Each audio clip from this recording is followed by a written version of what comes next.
কাজ করবেন। আমরা আমাদের সংসারে সচ্ছলতা চাই, আমরা আমাদের ন্যায্য অধিকারগুলো ফিরে পেতে চাই, আমরা আমাদের সম্মান ফিরে বক্তব্য শেষ করছি। আসসালামু আলাইকুম।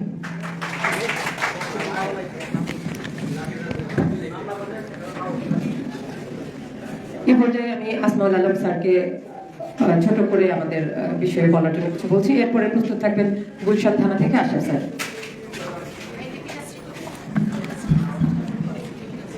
আসসালামু আলাইকুম। যেখানে চন্দ্রাবতী, যেখানে উপেন্দ্র কিশোর রায়চৌধুরী, যেখানে সুকুমার রায়, যেখানে সত্যজিৎ রায়,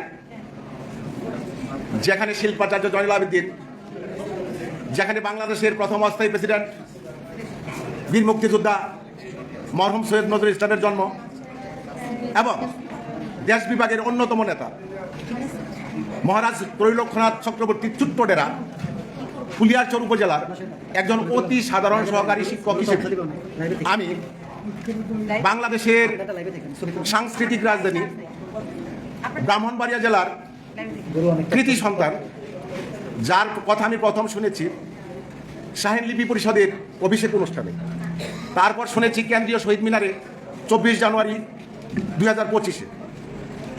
আমি আরেকজনের কথা শুনেছি, তিনি আমাদের শিক্ষক সমাজের অত্যন্ত মূল্যবান ব্যক্তিত্ব, আমাদের জাবির অধ্যাপক নজরুল স্যার। এ দুজনকে আমি আমার কয়েকটা কথা মনোযোগ দিয়ে হৃদয়ঙ্গম করার জন্য বিনীতভাবে অনুরোধ জানাচ্ছি। আমি এখানে কিছু লোক আছে, তাদের কথা না বললেই নয়। আমার ঠিক পাশে, বাম পাশে আছেন আমার শ্রদ্ধেয় স্যার সিদ্দিক স্যার। যখন আবুল কালাম আজাদ স্যারের নেতৃত্বে আমরা মুক্তাঙ্গনে পাশেই, তো এই কাছেই, তখন আমি টকবকে তরুণ ছিলাম। ওইখানে রাতে মাইক নিয়ে বরিশালের আমার এক বন্ধু ছিল তারেক, আমি জানি না সে এখন কোথায়, আমি খুব মিস করি তাকে। মিছিল করতাম, গান করতাম তাদের নেতৃত্বে। তিনি এখানে আছেন জীবিত অবস্থায়, জ্যান্ত অবস্থায়, আমি দেখতে পাচ্ছি। এই একটা লোককে আমি দেখেছিলাম তখন। তারপর আছেন আমাদের প্রাথমিক শিক্ষা অধিদপ্তরের খায়ের ভাই। খায়ের ভাই কিন্তু আমার খুব পরিচিত মানুষ, যদি এখন মিসিং আর কি। তো যাই হোক, আমি বিশেষ করে শিকদার মহোদয়ের কেন কথা বলছি, কারণ সামনে যে গভর্নমেন্ট আসছে, আমি আশাবাদী আর কি ওই সরকারের একজন অন্যতম ব্যক্তি হিসেবে উনি এবং নজরুল স্যার, আমি জানি না তারা কি পদে থাকবেন।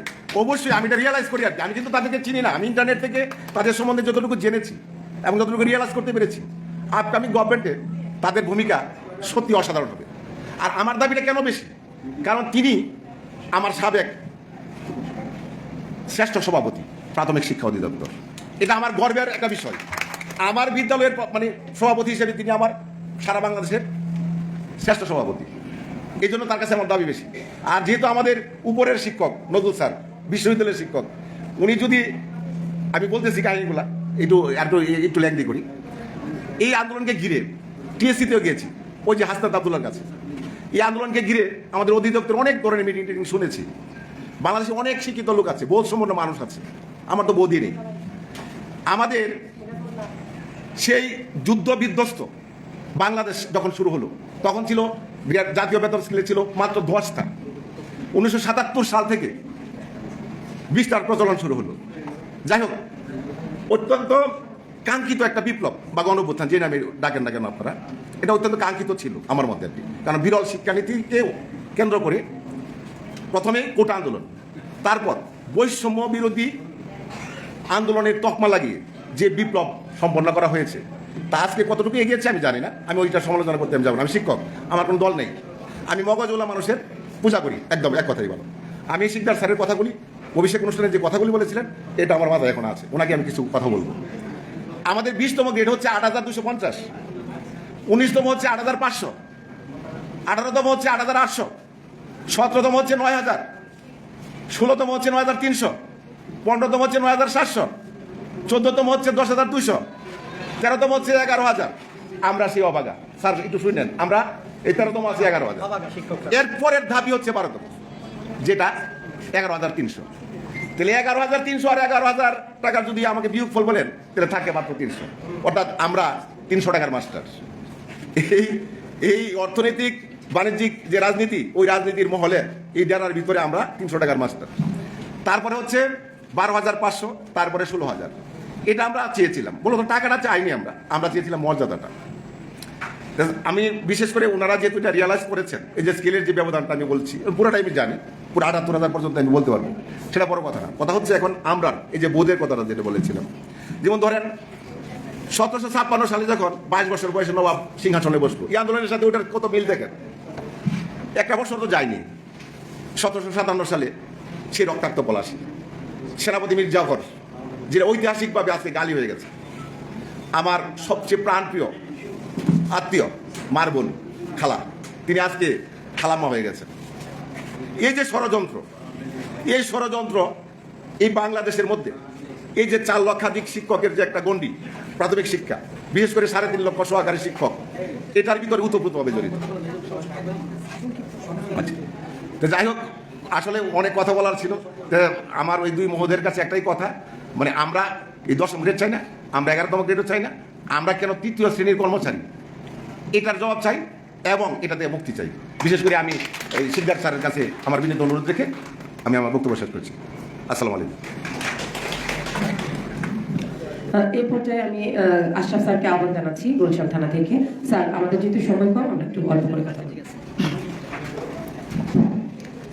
আমি কিংবদন্তির কথা বলছি, আমি আমার পূর্বপুরুষের কথা বলছি, যার পিঠে রক্ত যাবার মতো ক্ষত ছিল, যার পিঠে পলিমাটির সৌরভ ছিল। কাউকে না কাউকে আসতে হয় অস্তিত্বের প্রগাঢ় আহ্বানে। যেমনি এসেছিল খায়রুন্নাহার লিপি, এরকম খায়রুন্নাহার লিপি এমনিতে আসে না। ১০০ বছর পর পর জন্ম হয়, একজন কবির জন্ম হয় ১০০ বছর পর পর। আজকের এই মত বিনিময় সভার সম্মানিত সভাপতি, প্রধান অতিথি, বিশেষ অতিথিবৃন্দ এবং সম্মানিত শিক্ষক মণ্ডলী, আসসালামু আলাইকুম। বিভিন্ন জেলা থেকে বিভিন্ন শিক্ষক নেতা এসেছেন। আজ আমি কি দিয়ে আপনাদের অভিবাদন জানাবো সে ভাষা আমি খুঁজে পাইনি, খেয়েই খুঁজে পাইনি। আপনাদের অবয়বে আমি সাজিয়ে রেখেছি। দারুচিনি দ্বীপের এক প্রান্ত থেকে আপনাদের আশার আলিম পৌঁছেছে রক্তজবা লাল পলাশের গালিচা বিছিয়ে। আমি নীল নকশা এঁকে যাচ্ছি রক্ত চন্দন দিয়ে।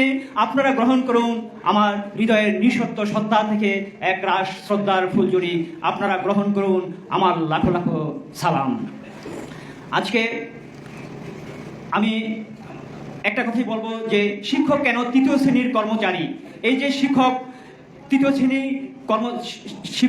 শ্রেণীর কোনদিন কর্মচারী হতে পারে না। ১০ম গ্রেড ও একটি পর্যালোচনায় এ বিষয়ে আমি একটা যুক্তিসঙ্গত প্রবন্ধ লিখেছি। আজকে সেটা আমি আনি নাই, কিন্তু আমাদের যে এই যে ৬ সংগঠন সরকারের কাছে যে দফা দাবি চেয়েছে সেটা হচ্ছে ১১তম গ্রেড ৩য় শ্রেণীর কর্মচারী। এই প্রস্তাবটা খুবই অযৌক্তিক এবং অবান্তর, কারণ শিক্ষক ৩য় শ্রেণীর কর্মচারী হতে পারে না। তাদের তাহলে কনফিডেন্স বা আত্মবিশ্বাস, এটা আমাদের জেনে গেছে আমাদের কর্তৃপক্ষ, যে তাদের মধ্যে কোনো মর্যাদার প্রশ্নই আসে নাই। এবং একটা বিষয়ে সমস্যা দেখা দিচ্ছে যে ডিসি মহোদয় যখন এই প্রস্তাবটা আবার অর্থ মন্ত্রণালয় পাঠাচ্ছেন, তখন এটার কপি সংযোগ দিয়েছেন যে কি দাবি চেয়েছেন। তখন মন্ত্রণালয় দেখেছেন যে এটা হচ্ছে ৩য় শ্রেণীর কর্মচারী চেয়েছেন এবং ১১তম গ্রেড চেয়েছেন। হ্যাঁ, বাংলাদেশের সরকারি চাকরিজীবীদের জন্য একমাত্র তথ্যভিত্তিক ইউটিউব চ্যানেল এটি। আপনি যদি একজন সরকারি চাকরিজীবী হয়ে থাকেন, তাহলে নবম পে স্কেল সহ মহার্ঘ ভাতা সংক্রান্ত সর্বশেষ ও নির্ভরযোগ্য আপডেট পেতে চ্যানেলটিতে লাইক দিন, আপনার মূল্যবান মতামত কমেন্টের মাধ্যমে জানান এবং অবশ্যই চ্যানেলটি সাবস্ক্রাইব করতে ভুলবেন না। ধন্যবাদ।